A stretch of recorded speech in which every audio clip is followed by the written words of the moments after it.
할렐루야. 복음 안에서의 참된 자유라는 말씀으로 시작해서 지난주에 복음에 대한 확신의 말씀을 드렸습니다. 여러분, 복음에 대한 확신을 이야기할 때 자칫 제가 실수할까 두려운 것은 복음이 각자의 어떤 주관적 경험에 그치는, 거기에 근거하는 그런 복음이 될까 두렵습니다. 복음은 우리 각자의 어떤 주관적인 체험과 경험이 있습니다. 그러나 그 이전에 하나의 객관적인 사실이다라고 말씀을 드렸는데, 복음은 하나님께서 그리스도 안에서 우리를 위해서 행하신 일이 되어지는 거예요. 그래서 여러분, 복음이라는 헬라어 단어가 뭐죠? 유앙겔리온이라는 말입니다. 이 유앙겔리온이라는 말을 문자 그대로 해석하면 좋은 전령이라는 의미인데, 여러분 1세기에 전쟁에 승리한 황제가 전령을 보냅니다. 그리고 자신의 승리, 그리고 그 승리로 가져다 오는 그 모든 통치권, 그리고 그 통치권을 받아들일 때 그 성에 임하는 샬롬의 은혜, 평화를 선포하는 것이죠. 그래서 여러분, 복음을 이야기할 때 복음은 먼저 한번 따라할까요? 선언, 선포. 선언이고 선포입니다. 우리가 따라가야 할 충고나 권면이나 도덕적인 어떤 윤리적인 어떤 접근이 아니라 하나님께서 우리를 위해 이루어 놓으신 하나님의 일들에 대한 선포요, 그 선포에 대해서 우리가 어떻게 반응하느냐의 문제입니다. 하나님께서 예수 그리스도께서 오늘도 모든 믿는 자의 모든 죄를 담당하시기 위하여 그 죄를 지시고 율법에 정한 심판을 따라서 주님이 십자가에 못 박혀 죽으셨습니다. 그 주님이 십자가에 못 박혀 죽으셨을 때 우리의 모든 죄가 함께 십자가에 못 박혀 죽게 되었다.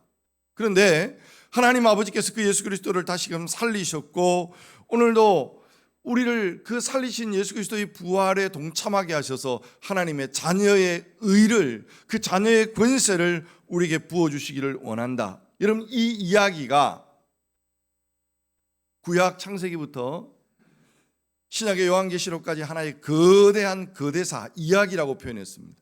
중요한 것은 오늘도 이 복음에 대하여, 내가 이 객관적 복음에 대하여 내가 마음으로 믿고 입으로 시인하는, 여러분 어렵지 않아요. 예수님이 나의 구원자이심을 믿습니다. 예수님께서 나의 주인 되시기를 원합니다. 내가 죄인이고 나의 모든 죄를 위하여 주님 십자가에 못 박혀 죽으신 거 믿습니다. 그렇게 고백하고 주님을 받아들일 때 우리 안에 하나님의 자녀의 권세가 주어지는데, 그 자녀의 권세라는 것을 이야기할 때 여러분, 복음이 우리에게 변화를 가져오는 가장 중요한 변화가 뭐냐? 그것은 정체성이라고 표현할 수 있습니다. 복음 안에서의 정체성. 여러분, 정체성이 뭐죠? 사람이 자신을 어떤 사람으로 인식하는가, 마음속에 나는 어떤 사람이지 그랬을 때 떠오르는 이미지, 그걸 우리가 어렵게 표현하면 정체성, 아이덴티티라고 표현하는데, 내가 나를 어떤 사람인가 그 정체성에 대해서 규정할 때 나의 행동이, 또 인간관계가, 삶의 태도가 그 정체성에 따라서 움직여간다는 사실을 여러분 기억을 해야 돼요. 예를 들어서 내가 아무리 좋은 환경에 살고 많은 것들을 누린다 할지라도 나는 누구지? 나는 어떤 사람이지? 그랬을 때 부정적인 자아 정체성을 가지고 있는 사람들은 자신도 모르게 불평하고 내가 늘 모자란다고 생각하고, 그래서 늘 힘들고 어려워해요. 그러나 우리가 객관적으로 봤을 때는 힘들고 어려운 그런 환경에 있지만, 나는 하나님의 자녀고, 나는 왕같은 하나님의 제사장이고, 나는 하나님 앞에 부름을 받은 사람이야 라고 하는 그 정체성, 긍정적인 이미지를 가진 사람은 어떤 삶의 상황과 그 실패 속에서도 하나님의 뜻이 뭘까? 하나님 나에게 뭘 원하실까?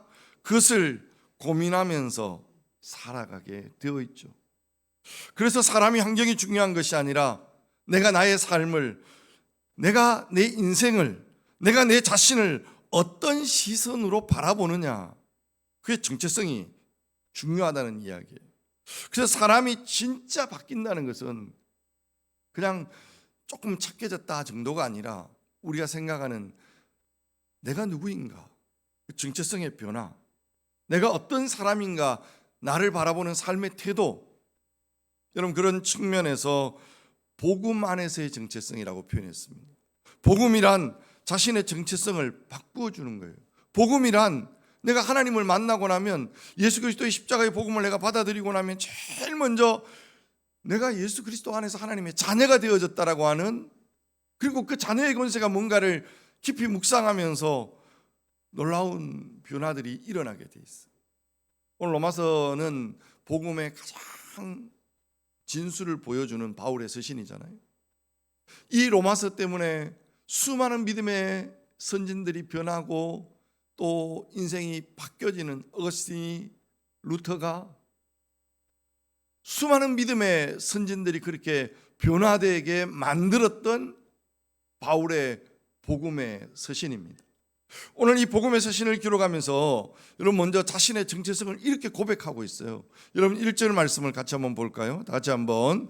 예수 그리스도의 종 바울은 사도로 부르심을 받아 하나님의 복음을 위하여 택정함을 입었으니. 로마서를 기록하면서 바울이 자신의 정체성을 두 가지로 고백하는데, 첫 번째 뭐예요? 예수 그리스도의 뭐라고요? 종이다.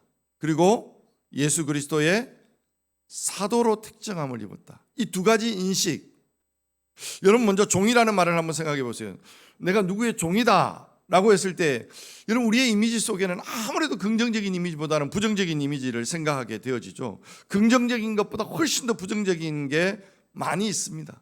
하나님의 종, 그랬을 때 목사님들이 하나님의 종이라 하지 말고 하나님의 사자라 뭐 이런 표현을 쓰는데, 여러분 스스로 하나님의 종에 대한 어떤 정체성의 의미를 제대로 이해하지 못하는 것 아닐까.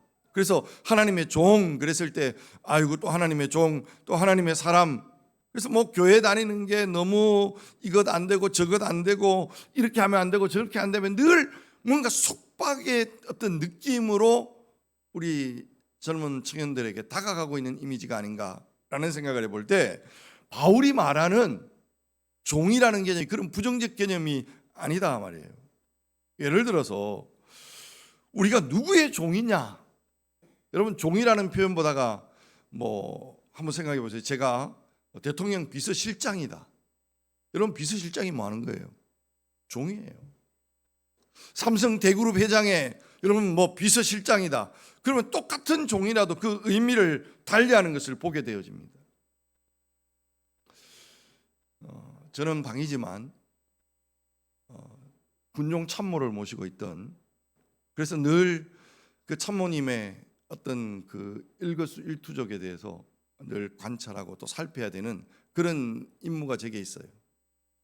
제가 방위병이지만 여러분 한강 이남에 모든 교회들이 눈을 감으면 어디에 몇 사 교회가 있고 무슨 교회가 어떤 분이 있고 거의 머릿속에 외웠던 기억이 있습니다.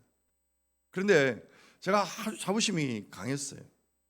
군종병이라고 하는 그런 군종 참모를 모시고 있다고 하는. 그런데 결혼하고 약호가 팍 죽은 게, 제가 아침에 출근해서 방위의 생명은 뭐죠? 출근과 퇴근이거든요. 출근해서 이 점호하고 난 다음에 제일 먼저 사무실에 가서 하는 일이, 사무실 가기 전에 먼저 하는 일이 뭐냐면, 이군사령부에 사령관이 별 4개 있잖아요. 사령관 사무실 그 행정병한테 가서 오늘 군종이 아니라 군 사령관이 별 4개 스타가 어떤 일정으로 움직이는가 일정표를 받아오는 일이 저의 주된 업무였어요. 그게 첫 번째입니다. 그런데 결혼하고 나니까 김대섭 비장로님이 그 사령관실의 행정병이었다. 물론 방위병이지만 주체할 수 없는, 여러분 내가 누구의 어떤 행정병이다. 같은 본부중대에 있어도 여러분 우리는 어쩔 수 없이 사령관실에 있는 행정병들한테는 잘해야 돼요. 잘못하면 엄청난 손해가 오거든요. 무슨 이야기를 하려고 하느냐 하면, 우리가 하나님의 종이라고 그랬을 때 자유가 박탈됐다, 속박당했다, 그런 개념이 아니라 예수 그리스도를 따르는 놀라운 자녀의 권세, 특권을 가진, 그래서 예수 그리스도의 종, 이 말이 너무나 기쁨으로 바울에게 고백되고 있지 않습니까? 그리고 예수 그리스도의 사도다. 사도라는 말은 뭐예요? 보냄을 받은 자, 오늘 본문에 택정함을 입었다 이렇게 표현되어 있는데, 여러분 택정함을 받았다는 것은 완전히 구별되어지는, 다른 모든 것들을 다 포기하고 이것만을 위해서 살도록, 여러분 복음의 가치를 위해서 그렇게 부름받은, 보내심을 받은 사도라는 말이 지금 우리 청년들에게 가장 잘 좀 이해될 수 있는 개념이 대사입니다. 미국 대사, 일본 대사, 중국 대사.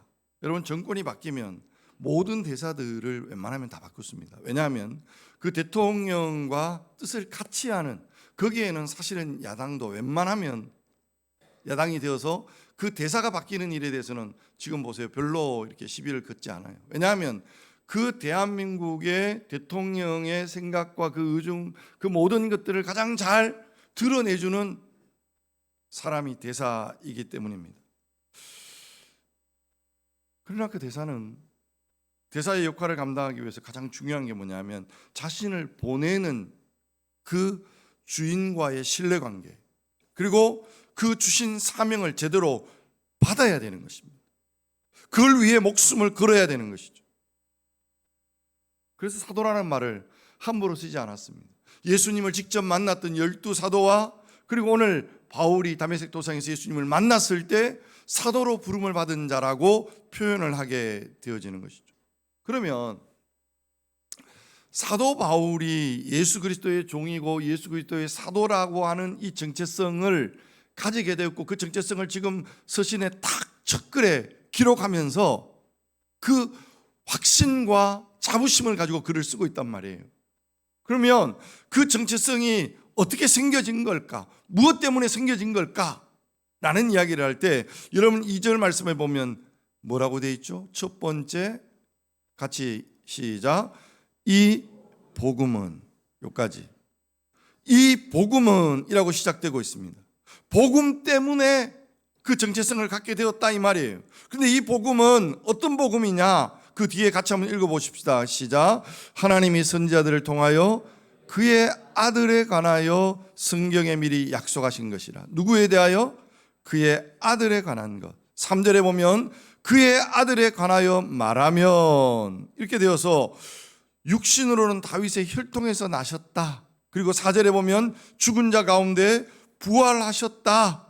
5절의 말씀에 보면 그로 말미암아.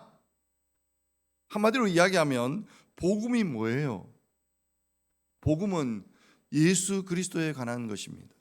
복음은 어떤 도덕적이고 윤리적인 어떤 항목이 아니라 복음은 하나님의 아들 예수 그리스도가 이 땅에서 오신, 그리고 그 아들 예수 그리스도께서 우리를 위하여 행하신 그 아들 예수님의 십자가의 그 복음이 오늘 우리가 붙들어야 될 복음이다. 여러분, 그 복음을 바울이 온전하게 붙들었을 때 그의 인생이 변했던 거예요. 1절에서 말하는 내가 하나님의 종이고 정말 하나님의 사도고, 이 복음의 정체성을 가졌을 때 2절부터 5절 이하에 나와 있는, 결국 그분이 누군가, 내가 믿고 있는, 아니 나의 주인이 누군가에 따라서 여러분 정체성이 달라진다고 그랬어요. 여러분, 우리가 그리스도인의 정체성은 우리가 어떤 분에 대하여 믿음으로 신뢰하고 또 그 믿음으로 우리의 삶을 가지고 있는가. 여러분, 오늘 이 아침에 우리가 너무 잘 아는 복음에 관한 이야기죠. 그러나 다시 한번 점검하셔야 될 것은, 한 분이라도 아직까지 나는 예수 그리스도의 복음이 믿어지지 않아. 그렇다면 여러분 복음이 여러분 안에 마음으로 믿어지고 입으로 시인되어지는 복음이 되어질 수 있도록, 여러분 많은 청년들을 보면 우리 아이들이 주일학교 다닐 때 우리 혜민이 별명이 여전도사님이었던 거 기억하십니까? 얼마나 열정이 있고 막 남의 집에, 제가 신방 안 하는 집에 신방을 가고 아이들을 돌아보고 이런 아이였어요. 어느 날 아빠 나는 안 믿어져, 이런 날들이 오더라고요. 그러나 실망하지 않고 기도하게 되어지는 것은 하나님께서 시작한 그 일이기 때문에 다시 한번 나의 정체성을 어디에서 찾아야 되는지를 고민하셔야 돼요. 그 고민 자체를 하지 않기 때문에 우리의 삶이 흔들흔들하는 거예요. 우리의 근거를 어디에 두느냐에 따라서 여러분 삶이 달라집니다.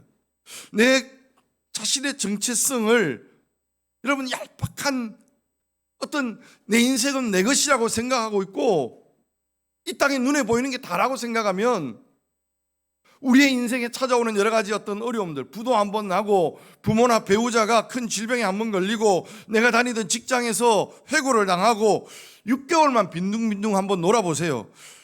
단번에 우리의 마음의 감정이 무너지는 경우들이 많이 있습니다. 내 주위에 내보다 더 좋은 대학을 다니는 친구가 있고 나보다 더 좋은 직장을 다니는, 분명 학교 다닐 때 내보다 못했는데 저 친구가 나보다 더 잘 돼 있어요. 우리 가게보다 옆에 있는 가게가 장사가 더 잘 돼요. 내 배우자보다 나의 친구의 배우자가 훨씬 더 매너 있고 멋있게 보이고 아름다워요. 아니 내 뱃속에 난 자녀는 힘들고 어려워 죽겠는데 옆에 있는 친구의 자녀들은 잘 되고 성공하고. 여러분 이런 문제들 앞에서 열등감, 우월감, 이 속에 시소를 넘나들면서 우리의 정체성이 얄팍한 정체성이 되고 있지는 않으세요? 그렇다면 오늘 이 시간 우리가 붙들어야 될 것은 정체성. 그 정체성은 어디로부터? 복음. 그 복음이 뭐냐?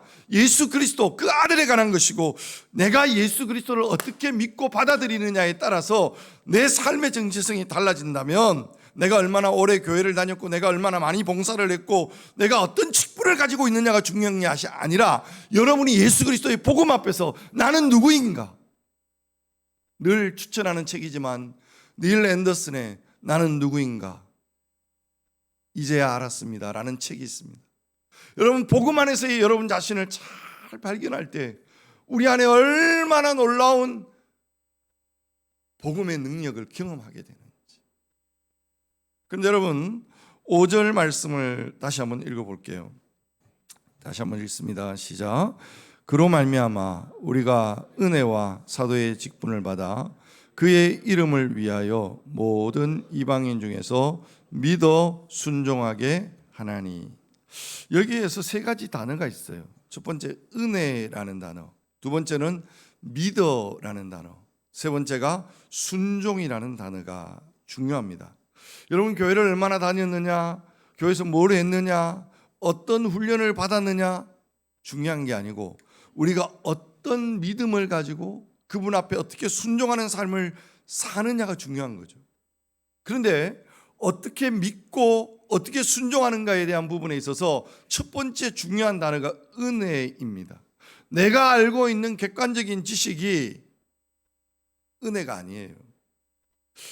영적으로 분명 복음은 객관적인 하나님이 하신 일이라고 그랬어요. 그런데 이 부분에 대해서 내가 예수 그리스도의 어떤 그 놀라운 일들, 하나님께서 아들을 이 땅에 보내셨고 이 땅에 죄인으로 말미암아 죽을 수밖에 없는 죄와 사망의 권세 아래 있는 우리의 영혼을 위해서 아들을 십자가에 내어놓으시고 그 아들을 십자가에서 죽게 하시고 부활하게 하셔서 하나님의 보좌 우편에 앉게 하시는데 그 아들 예수 그리스도를 영접하는 자, 곧 그 이름을 믿는 자들에게 하나님의 자녀가 되는 권세를 주신다. 여러분 이것은 하나님이 우리에게 제시하는 복음의 길이에요. 그런데 이게 믿어지는 게, 이게 나에게 복음이 적용되어지고 내 삶에 복음이 적용되어져서 나의 정체성이 되어지는 것이 은혜다. 은혜가 아니면 안 믿어져요. 죄송하지만. 성경을 보는데 문을 두드리라, 구하라, 찾으라. 그럴 때 하나님께서 찾으라고 그랬고 두드라고 그랬고 매일 아침마다 성경의 말씀을 펴면서 하나님이 이렇게 말씀하셨고 이렇게 될 줄로 믿습니다. 믿고 순종하며 가는 그 삶의 열매들이 하나 둘 이렇게 쌓여갈 때 여러분 믿음의 확신이라는 게 찾아오죠. 예수 그리스도와 그분의 말씀에 대한 경험이 쌓여가는, 여러분 이 경험이 쌓여간다는 것은 여러분 정체성도 제 자신을 이렇게 쭉 돌아보면 고등학교 2학년 때 처음 예수를 믿었어요. 예수를 믿고 거듭나서 막 눈물로 회개하고 하나님 앞에 막 좋아했던, 감격했던 그 감격을 잊을 수가 없어요. 그러나 많은 시간이 지나서 복음 안에서의 참된 자유라는 것을 느끼기 시작하는 그 간극 속에 복음은 단번에 그냥 끝나버리는 것처럼 보이지만 이미 이루어졌고 아직도 이루어가야 될 과정이라고 하는 개혁주의 신학의 놀라운 신비가 그 속에 포함되어 있다는 것을 저는 삶으로 경험하고 있습니다. 그래서 여러분이 교회를 얼마나 오래 다녔느냐, 내 직분이 얼마나 됐느냐, 뭐가 어떻게 하느냐가 중요한 게 아니라 하나님을 경험하세요. 하나님을 더 깊이 경험하기를 사모하세요. 복음을 더 깊이 사모하란 말이에요. 그러면 우리 안에 있는 모든 부정적인 자아상이, 잘못된 교만의 자아상이, 패배의 자아상이, 이기적이고 세속적인 자아상이 아무리 벗으려고 몸부림쳐도 끊어지지 않던 나의 모든 습관들이 어느 날 은혜로, 말씀으로 포맷되어져서 하나님의 자아상이 내 마음속에 회복되어지는 이런 은혜가 있기를 주 예수 그리스도 이름으로 축복하고 축원합니다. 여러분 바울도 처음부터 하나님의 사람으로 자기를 바라보는 눈을 가졌던 거 아니에요. 아니 바울이 하나님의 사도잖아요. 13권의 성경을 쓴 위대한 사도잖아요. 그렇습니다. 그러나 그도 역시 사도행전을 보면 하나님을 만나기 전에 그는 로마 시민권을 가진, 요즘 이야기하면 어머니는 한국 사람, 아버지는 미국 사람, 그래서 당시 최고의 종교 학부를 나온 사람, 엄청난 캐리어를 가지고 있던, 그래서 예수 믿는 사람들을 다 잡아서 죽이려고 했던 그 사람이 바울이었다.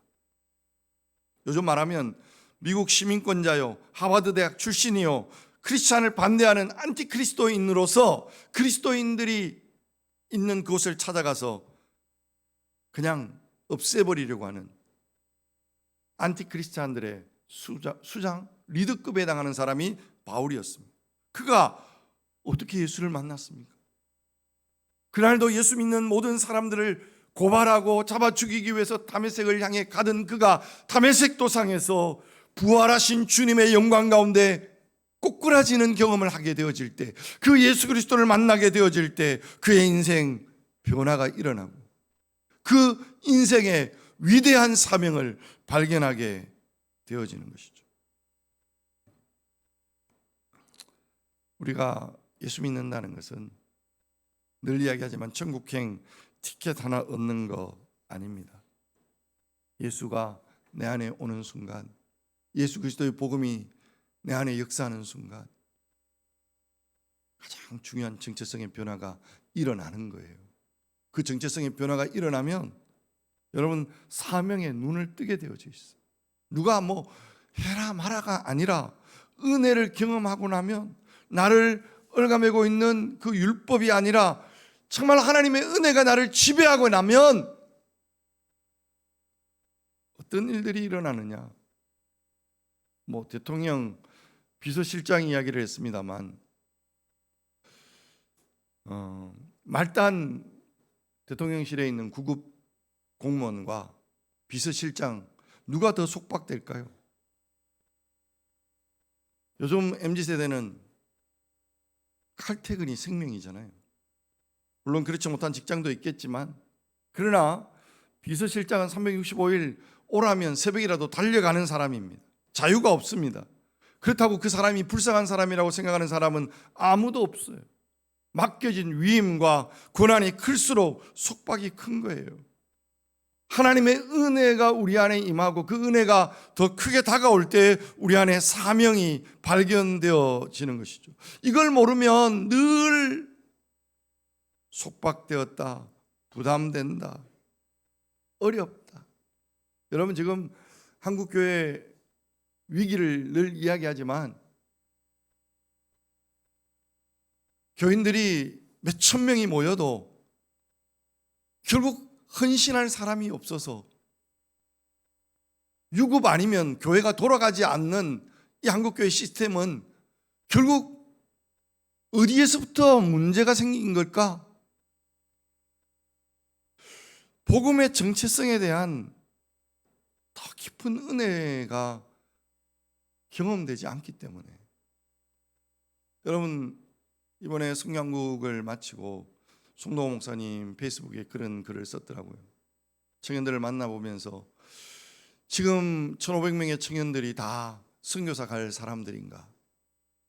아직까지 복음에 대한 이해도 또 복음을 온전히 경험하지도 못한 많은 청년들이 있는 현실을 보면서 성교한국의 방향은 어디로 가야 하는가, 뭐 이런 고민들, 여러분 전적으로 공감해요. 우리 교회에 참여한 우리 청년들 가운데도 여전히 복음 안에서의 어떤 깊은 은혜가 아직 경험되지 못하고 성교와 나는 너무나 동떨어져 있는 것처럼 느껴지는 그 아이들을 그곳에 보냈기 때문에. 그러나 여러분, 우리가 그런 상황 속에서도 어쩌면 성교한국이 가장 복음의 이야기부터 시작해야 되지 않을까라는 제 문제의식을 생각해 보게 되어집니다. 이게 없으면 사역자가 돼도, 요즘 그런 표현을 써요. 사역자를 구하기 위해서 이제 뭐 보통 신문에 내면 신문 안 봅니다. 신문 보는 신학생이 없어요. 주로 이제 뭐 신학교 게시판에 구직하는 그 게시판이 있거든요. 그게 이렇게 내는데 주로 하는 이야기가 뭐냐면 요즘은 교회가 명확하지 않으면 아예 보지도 않는다. 사례비가 얼마고 휴무가 언제고 어떻게 돼야 돼요. 그만큼 이제 분명한 걸 원한다는 거에 대한 이해는 있어요. 그러나 막 그런 것들을 생각하다가 제 스스로 이러다가 우리가 사역자로서의 정체성, 그 자존심, 저는 자존심이라고 표현하고 싶은데 그걸 잃어버리는 것은 너무나 비참하지 않나. 선교사님 오늘 두 분이 여기 계시지만 우리가 선교사로 부름을 받은 하나님의 부름받은 자로서의 이 정체성, 여러분 이것은 세상이 어떤 우리에게 그 어떤 것으로 규정할 수 없는 하나님 앞에서의 우리의 자존심이, 그 부르심이 그것이 정체성이라고 확신해요. 우리가 은혜 받기 전에는 아니 어쩌다가 보면 우리가 선교사가 되고 목사가 되었고 또 장로가 되었음에도 불구하고 어느 순간 보면 뭐가 막 자꾸 의무가 많아지고 뭐 자꾸 힘들어지고 뭔가 속박되는 게 너무 많아요. 너무 힘든 거예요. 그런데 어디에서부터 우리의 회복이 시작되어져야 되는가? 라는 질문 앞에 우리가 어디서부터 출발했지? 나 같은 죄인을 하나님이 저에게 주셨던 마음은 다른 거예요. 나 같은 죄인을 부르셔서 오늘도 이 아침에 이곳에 세우신 은혜를 생각할 때 찬양합니다. 사랑합니다. 그 고백이 터쳐 나올 수밖에 없는. 그래서 여러분 상담학을 공부하지만 여러분 자아상에 대한 어떤 강의보다가 더 중요한 강의는 사실은 복음의 본질이에요. 그 복음에 대한 분명한 이해가 있을 때 오늘 우리 안에 정체성은 자연스럽게 따라오더라고요. 내가 하나님의 자녀야, 왕 같은 하나님의 제사장이야, 하나님의 선택받은 하나님의 사람이야. 여러분 여기에 우리의 연약함과 우리의 모든 부족까지도 하나님이 사용하시는 도구가 되어지는 것을 경험하게 되지 않습니까? 여러분 6절 7절 말씀 같이 한번 읽어볼까요? 다 같이 한번 읽습니다. 시작. 너희도 그들 중에서 예수 그리스도의 것으로 부르심을 받은 자니라. 로마에서 하나님의 사랑하심을 받고 성도로 부르심을 받은 모든 자에게 하나님 우리 아버지와 주 예수 그리스도로부터 은혜와 평강이 있기를 원하노라. 할렐루야.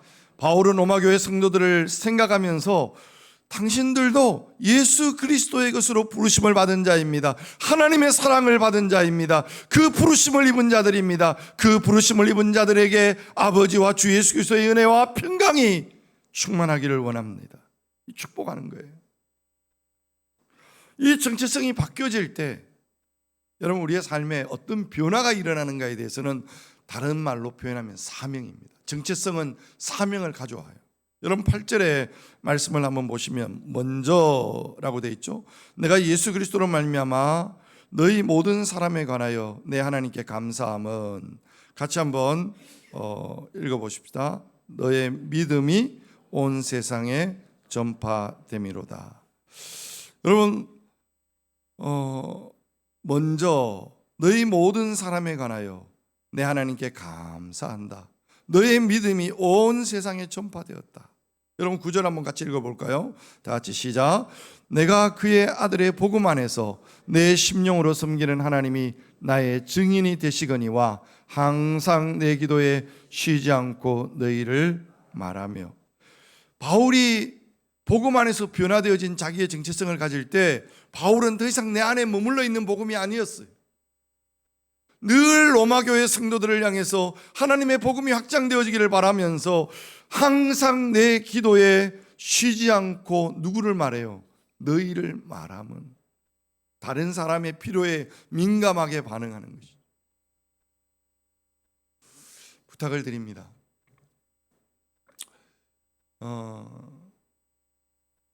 방향에 대한 고민, 그리고 어디로 가야 될 것인가에 대한 어떤 그 고민들을 계속 해오면서 여름 행사가 끝나고 오늘 오후에 설교가 시작되어지는 히어라는 제목으로 조금 더 이렇게 나눌까 해요. 아마 리더 공부하신 분들은 리더의 역량 갖추기, 여기에서 가장 중요했던 게 뭐냐면 성령에 민감해라, 두 번째가 다른 사람들과 소통해라. 그 소통에 있어서 가장 핵심이 뭐냐면 경청이다. 여러분, 제가 죄송한 이야기지만 기도하면서 우리 교회에 지금 어려움을 뭘로 보느냐 하면 다 말하고 싶어 하지 듣기를 원치 않는다. 우리가 경청하는 게 너무 중요하고 경청하는 게 소중하다는 걸 알아요. 그러나 말하고 싶지 듣고 싶지 않아요. 매일 했던 이야기라고 생각하고 빤한 이야기라고 생각하고. 그러나 여러분, 우리가 복음 안에서의 정체성을 온전하게 회복하는 사람은 남의 이야기에 귀 기울일 줄 알아야 됩니다. 다른 사람의 필요에 민감할 줄 알아야 됩니다. 그래서 여러분, 사랑방은 다른 게 아니라 사실 말하는 어떤 훈련의 장이 아니라 듣는 장이에요. 리더부터 잘 듣기를 힘쓰시고 듣기 위해서 기도하셔야 돼요. 여러분 10절 말씀을 한번 볼까요? 다 같이 한번 시작. 어떻게 하든지 이제 하나님의 뜻 안에서 너희에게로 나아갈 좋은 길 얻기를 구하노라. 저는 이 말씀 앞에서 참 마음에 와닿았던 게 뭐냐면 어떻게 하든지, 바울은 어떤 방법으로든지 내가 잘 먹고 잘 사는 게 아니라 어떻게 하든지 내가 로마에 가기를 원한다. 내가 어떻게 하든지 하나님 복음 전파되기를 원한다. 어떻게 하든지 하나님 나라가 확장되기를 원한다. 여러분, 바울의 마음이었습니다. 그래서 15절에 보면 그러므로 나는 할 수 있는 대로 로마에 있는 너희에게도 복음 전하기를 원하노라. 바울이 지금 로마 교회를 향해서 갖고 있는 마음이에요. 그런데 로마 교회 성도들이 복음을 받았어요. 교회가 세워져 있어요. 그러나 그들에게 바울의 이 가진 복음의 능력을 다시 한 번 더 그들과 나누기를 원하고 더 깊은 복음의 은혜 속에 들어가기를 원하는 바울의 간절함이 있는 거예요. 하나님은 그 간절함에 응답하셨고 바울이 생각하지 않았던 죄수의 신분으로 로마로 가게 되잖아요.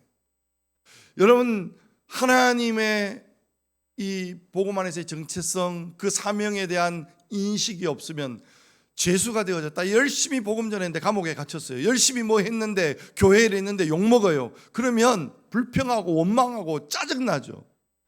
그러나 바울은 하나님의 뜻을 분명히 확신했고 죄수의 몸으로 로마에 가게 되어지는 그 사실이 너무 기뻤습니다. 그래서 믿음은 바라는 것들의 실상이 되어지는 것이죠. 사랑하는 성도 여러분, 복음 안에서 여러분의 정체성은 무엇입니까? 다시 한번 돌아봤습니다.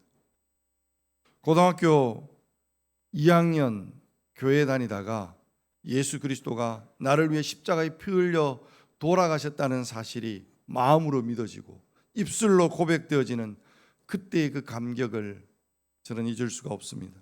너무 좋아서, 너무 기뻐서, 그냥 예배에 기쁨이 있어서 제가 은혜를 받고 가장 먼저 했던 일은 전도였던 것 같아요. 동네 오락실부터 동네 놀고 있는 친구들에게 가서 복음을 전했고, 여러분 제가 처음 다닌 교회가 작은아버지 섬겼던 천막교회입니다. 정말 천막이었습니다. 여러분 그 천막교회에 8명의 중고등부가 시작되어졌었는데 제가 고등학교 2학년 때 한 10명 약간 넘어갔었어요. 여러분 그때 윤수동 목사님이 전도사님으로 오셨고 매주마다 제 마음속에 성령의 불이 임했던 경험들이 있습니다. 그래서 복음을 전하기에 힘썼고 한 해가 되기 전에 천막교회가 꽉 차게 되어지는 50명 넘는 아이들로 채워졌습니다. 그때 기억들이 기존에 10명 안 되는 친구들이 저한테 불평했습니다. 쟤들이 와서 교회가 시끄럽고 쟤들이 와서 은혜가 안 되고. 그러나 그 아이들을 붙들고 지금 생각해 보면 너무나 어설펐던 복음의 이야기를 나누기 시작했고 그 아이들의 변화를 눈으로 볼 수 있었습니다. 그 일이 너무너무 좋았습니다. 그 일이 너무너무 행복했습니다. 그래서 이런 일을 하면서 평생을 산다면 얼마나 행복할까 생각했고 신학의 길을 시작했습니다. 저의 첫 사역지는 제가 중고등부로 다녔던 그 천막교회, 그 교회에서 사례비가 없는 무임사역자로서의 첫 걸음을 옮겼습니다. 오빠 뭐 형 그러던 친구들이 갑자기 전도사님 그것도 힘들지만 형이라고 그랬다 전도사님이라고 그랬다가 막 그렇게 1년 2년의 시간을 지내면서 여러분 놀라운 것은 하나님의 은혜라는 말밖에는 없어요. 그때 가장 많은 아이들이 모였던 이런 그 부흥을 경험했던 저는 그것을 사역자로서의 외적인 부르심이라고 확신하고 있습니다. 그러나 이미 간증한 것처럼 그렇게 시작된 사역의 길이었지만 여전히 내 안에 완전히 자유한 것은 아니었잖아요. 인정 욕구에 대하여. 여러분 누가 잘한다 그러면 지금도 생각해 보면 윤 목사님이 내한테 잘했다는 정말 칭찬 안 하는 사람이었습니다. 그런데 잘한다 칭찬하는 그 말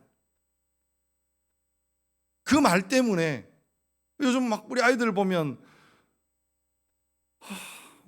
누군가가 칭찬해주고 인정해주면 그냥 막 거기에 몰입해버리는 그 모습을 보면서 저거 내 모습인데 저 모습에서 빨리 좀 빠져나오면 좋겠는데 라는 기대가 있습니다. 그렇게 사역하면서 여러분 행복하고 즐거워야 되는데 성도들이 조금만 힘든 이야기, 좀 불편한 이야기, 조금이라도 비난 섞인 언어를 쏟아놓으면 잠 못 자고 아파하고 힘들다가 결국 육신에 병 들어오고, 여러분 이런 상황 속에서 오랜 시간이 지나서 복음 안에서의 자유라는 개념이 뭔지를 몸으로 경험하게 되어진, 그러나 여전히 제 안에 100% 해결된 건 아니에요. 아직도 이루어져 가고 있다고 저는 믿습니다. 여러분 제가 이런 간증을 하면 이런 간증은 여러분들이 할 수 있는 충분한 간증들이라고 생각해요. 찬양 인도하면서 눈물을 흘리고 있는 우리 성도들의 모습을 보면서 정말 예수 만났던 그때의 기억들 때문에 가슴 뛰었던 설레었던 그 기억들, 여러분 그 은혜에 삶이 있다는 것은 분명 우리에게 행복한 것이죠. 그러나 아직도 복음을 이야기하고 있지만 그 복음의 이야기가 나와 너무 거리가 먼 이야기, 그러면서 여전히 세상에 심어준 그 정체성으로 누군가가 나를 인정하면 춤추고 누군가가 나를 비난하면 그냥 깊은 지옥의 수렁 속으로 빠져가는 그런 삶의 갈등 속에 있거나 아예 예수 그리스도의 복음의 그 삶에 대한 어떤 고민 자체를 하지 않는 우리 아이들의 마음의 중심에 어떻게 복음을 심을까? 그들의 눈높이로 다시금 낮아져야 되고 그들과 소통하며 그들에게 하나님의 복음의 필요성을 이야기해야 되는 교사로, 교육자로 부르심이 있다는 사실을 기억하셔야 돼요. 혹 오늘 이 자리에 아직까지도 복음에 대한 감격을 누리지 못했고 나는 예수님 믿는다는 게 아직까지 구체적으로 뭔지 잘 모르겠어요. 복음은 객관성이에요. 하나님 하신 일이라고 그랬어요. 그 하신 일에 대하여 주님 말씀합니다. 수고하고 무거운 짐진 자들아 다 내게로 오라. 내가 너희를 쉬게 하리라. 주님 초대하십니다. 영접하는 자, 곧 그 이름을 믿는 자들에게 하나님의 자녀가 되는 권세를 주신다 말씀하십니다. 마음문을 열고 나의 주, 나의 하나님으로 모시기를 원합니다. 기도할 수 있기를 원해요.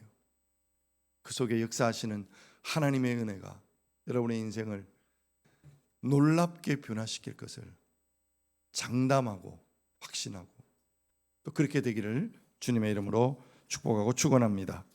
기도하겠습니다.